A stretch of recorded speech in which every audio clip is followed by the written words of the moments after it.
মানবতা কাকে বলে, মানুষের ভালোবাসা কাকে বলে, সেটাই আজকে আপনাদেরকে ছোট্ট একটা ভিডিওতে শোনাবো। আমার হাতে হয়তোবা শীতের পোশাক দেখে ভাবতেছেন আপু জ্যাকেট ম্যাকেট নিয়ে কোথায় চলে যাচ্ছে। কোথাও যাচ্ছে না। আমাদের এলাকায় একজন মানবতার ফেরিওয়ালা আছে যে কিনা তার পুরো এলাকার মানুষকে এতই ভালোবাসেন, তিনি হয়তোবা এই পৃথিবীতে নেই, কিন্তু তার হয়ে তার ছেলেকে তিনি দাঁড় করিয়ে রেখে গিয়েছেন যে আমার এলাকার মানুষকে তুমি দেখবে, এবং তার ছেলে তার হয়ে তার এলাকার মানুষকে এত সুন্দরভাবে গরিব দুঃখীদের পাশে দাঁড়ান, যেটা দেখলে বা শুনলে আপনারাও অবাক হয়ে যাবেন। এবং কি আল্লাহ তাদেরকে এত দিয়েছেন যে সারা এলাকার মানুষকেও এত দেওয়ার পরও আল্লাহ তাদের কাছ থেকে কিন্তু কোনো সম্পদ, কোনো টাকা পয়সা কমিয়ে দেন না, বরঞ্চ বাড়িয়ে দেন। আলহামদুলিল্লাহ।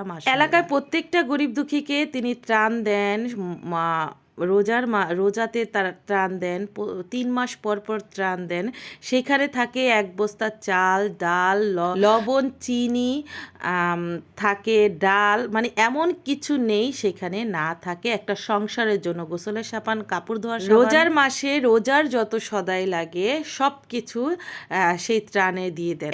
এত দান সদকা করেন, তার বিনিময়ে আল্লাহ তাদেরকে এত ভালো রেখেছেন আর এত দিয়েছেন, কল্পনা করতে পারবেন না। 30 রোজা হলে 30 রোজায় তারা প্রায় অনেক মানুষকে ইফতার বিতরণ করেন, যেটা কিনা বাসায় শরবত হতে ইফতারের খাবার সহ ভ্যান ভরে রাস্তায় পথচারীদের বিতরণ করেন, গরিব দুঃখীদের বিতরণ করেন। তার বাসার সামনে মানবতার ফেরিওয়ালা মানে মানবতার জন্য একটা বক্স রেখেছেন, যারা এলাকার মানে কাপড় যার দরকার না সেটা এখানে রেখে আসলে গরিব দুঃখীরা বেছে নিয়ে যান, যেটা অনেক এলাকায় করেছে, যেটা কিনা তার বাসার গেটের সামনে তিনি করে রেখেছেন। এবং কি এমন একটা কল দিয়েছেন যেই কলে পথচারীরা 24 ঘন্টা পানি পান করতে পারে। গরমের ভিতরে ঠান্ডা ফ্রিজের পানি আসে, এবং শীতে আসে উষ্ণ ঠান্ডা পানি।